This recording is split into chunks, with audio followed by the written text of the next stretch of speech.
Always talk. We ask the questions. What is needed in the world? Is that going to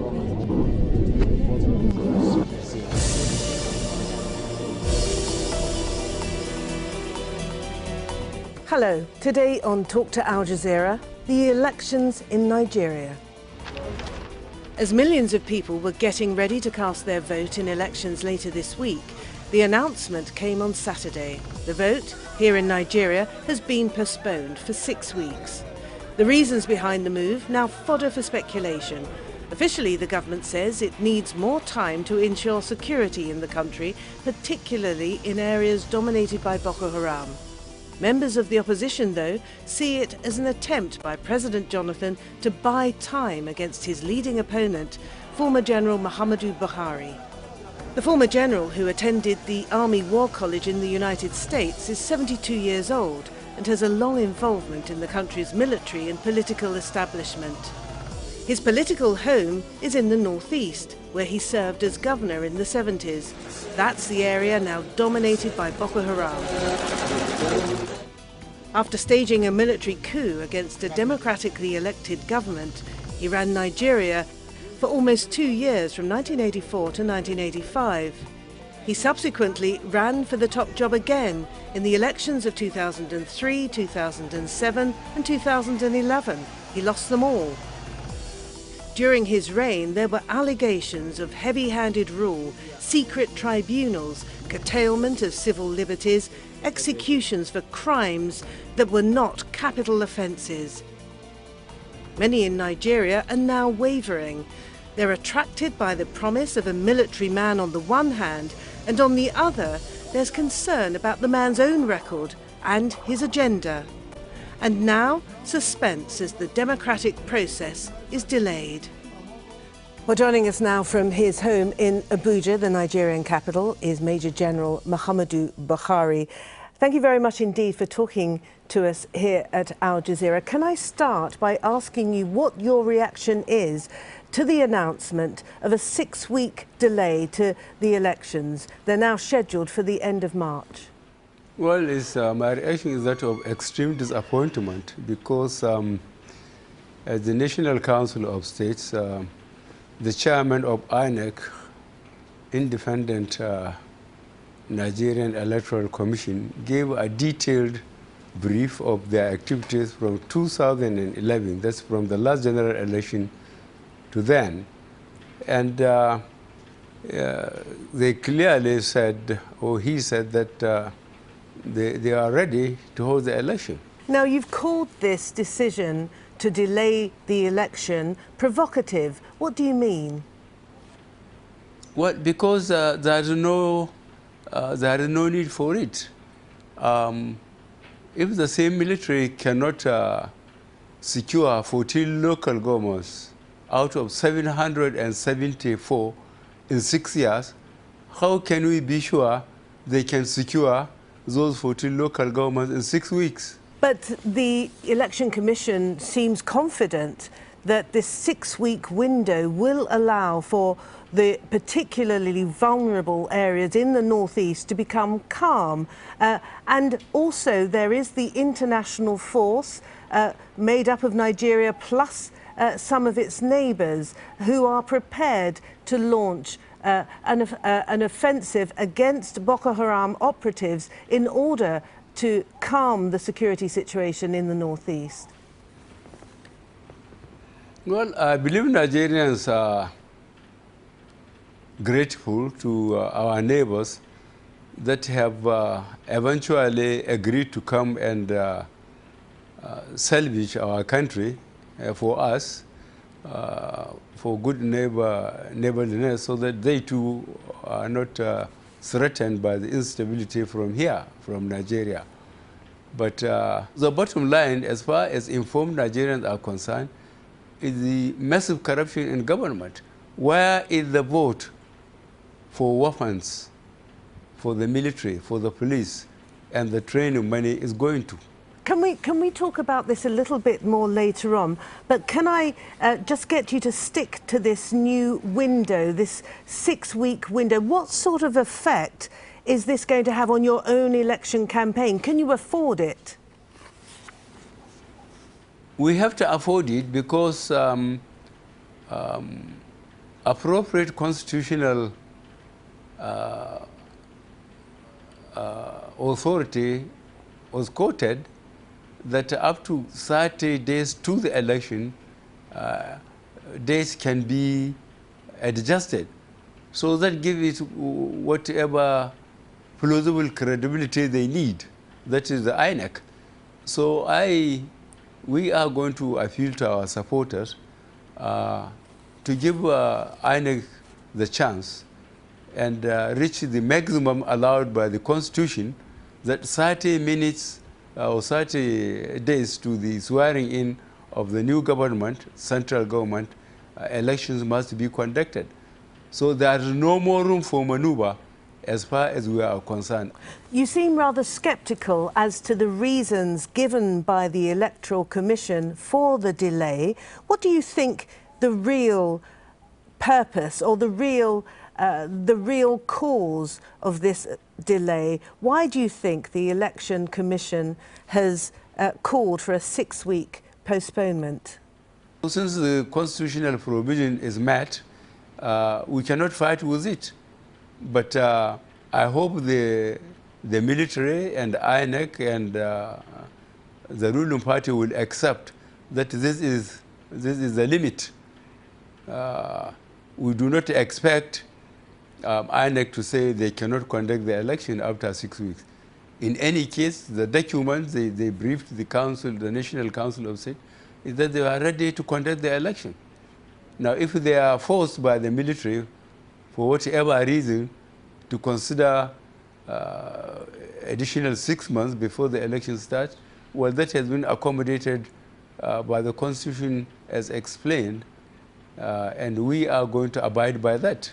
And we will ask our supporters to remain calm and be prepared to participate in the election on the 28th of March and 11th of April, respectively. Can we talk now a little more about the security situation? With 132,000 active frontline personnel, why can't the Nigerian military take on and win this battle with Boko Haram? Well, the government is not prepared to fight Boko Haram. I made a statement earlier on, which some of the Nigerian press published.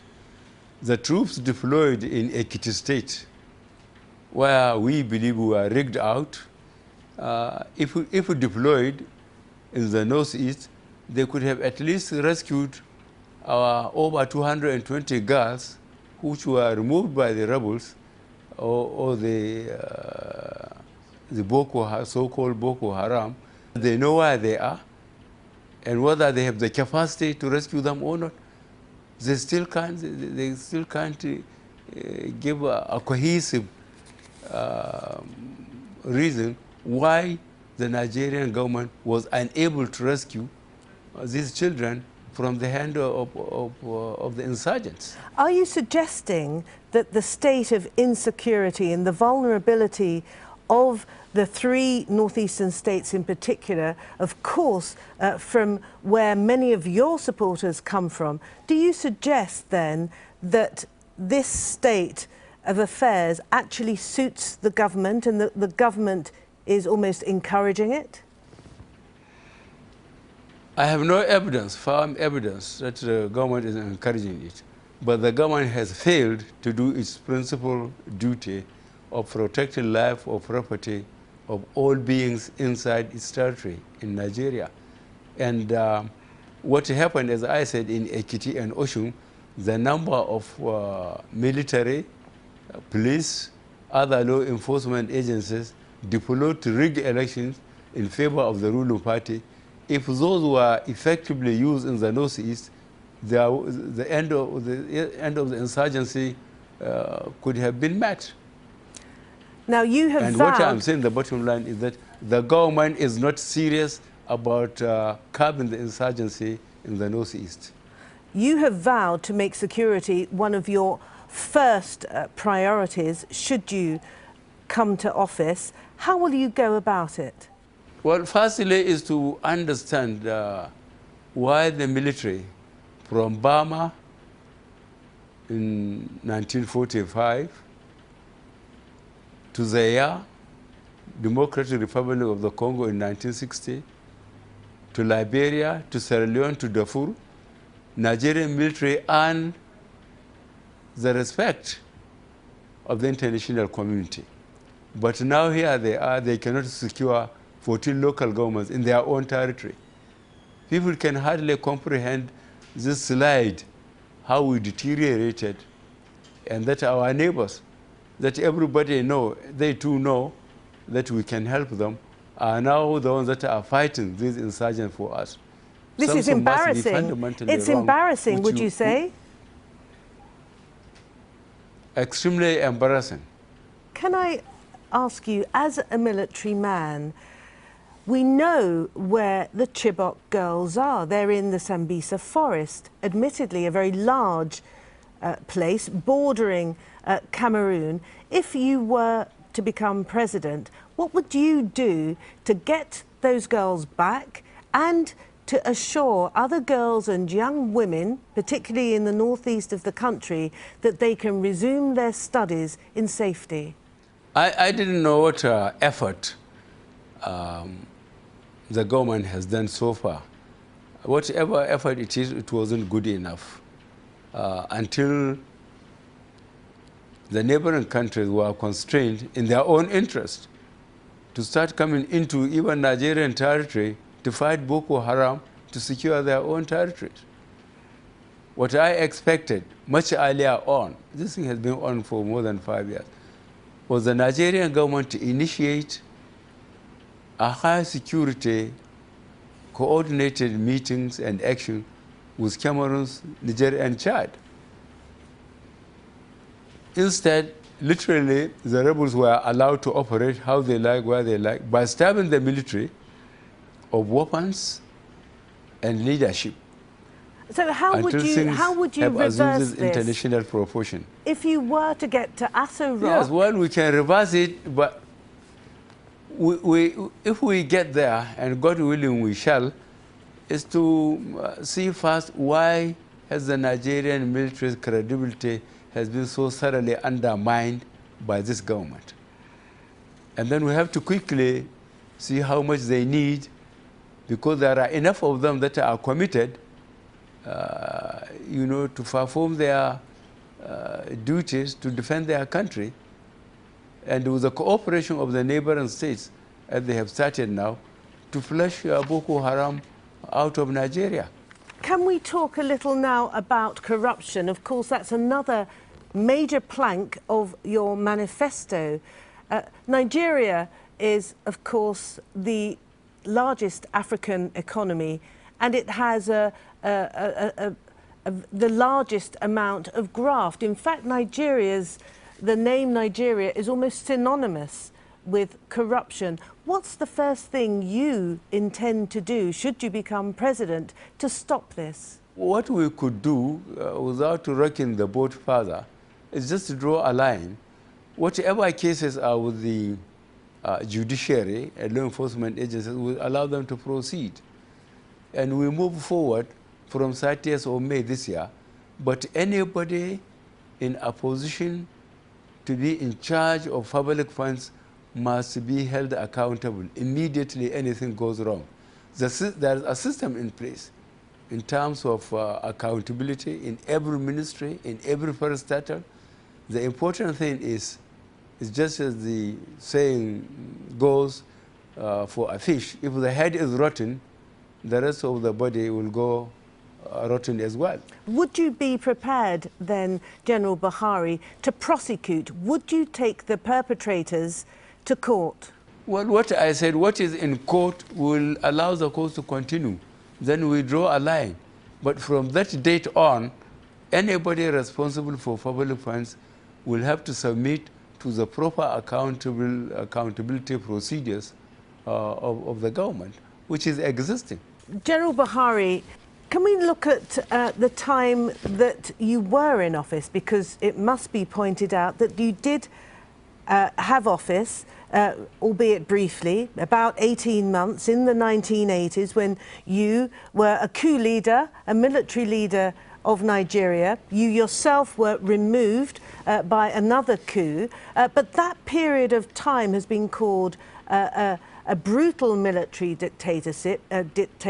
You were accused of violating the freedoms and human rights of many Nigerians. What assurances do you give now that Nigeria, should you win, will not be returned to those dark days of what's been described as a jackboot regime?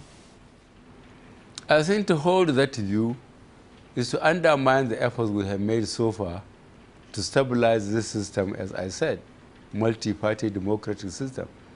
If you said I was a military dictator then, I wouldn't mind, because I was a military leader and I was a head of state. And even then, those who wanted to be fair to the military ought to have looked into which part of the Constitution did we suspend in order to have the opportunity, you know, to see that some semblance of discipline and accountability is brought into the Nigerian system. People accused your leadership during that time of cracking down severely on civil rights, of using secret tribunals, and of executing people who had not committed capital offences. Yes, we said we suspended part of the Constitution and we made laws before we sent people on trial. So we accepted responsibility for whatever opinion whoever expresses it. The question of executing people is about the drugs. We said cocaine and associated drugs were not developed or produced in Nigeria. People who want to make money at the expense of health, lives, and efficiency of people go to the countries that produce these substances and make Nigeria a transit camp for drugs, destroy Nigerian communities, and extending the destruction to even developed countries just to make money.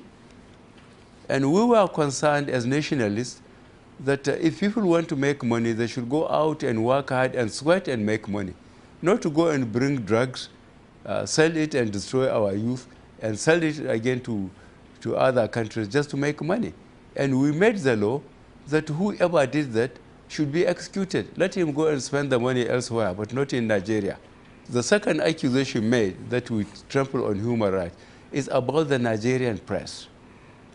We said we cannot stop the press from criticizing people or institutions, but please let them have investigative journalism. Let them try and verify facts before they accuse government officials and others of misdemeanor and spoil their names and reputations. And we never held any secret tribunal. The tribunal we conducted, 6 of them throughout the country, we published who are sitting on them, and we got intelligence communities, Navy, Army, Air Force, police, national security organization, to form the investigative panel that, based on documentation, people were charged before those tribunals and tried. There was nothing secret about it. Now, you've managed to attract the support of some fairly significant political figures in Nigeria. Wole Soyinka, of course, the widely internationally acclaimed writer, former President Obasanjo, former President Babangida. They've all come out very strongly against the presidency of Goodluck Jonathan and thereby support your campaign. But nobody has come out, it seems, with a ringing endorsement of Muhammadu Buhari as the right man, the perfect man to be the president of Nigeria. if people don't like Buhari's face for what he did as a military head of state, let them join the ruling party or any of the mushroom parties and vote against me and persuade his constituency to vote against me. As simple as that.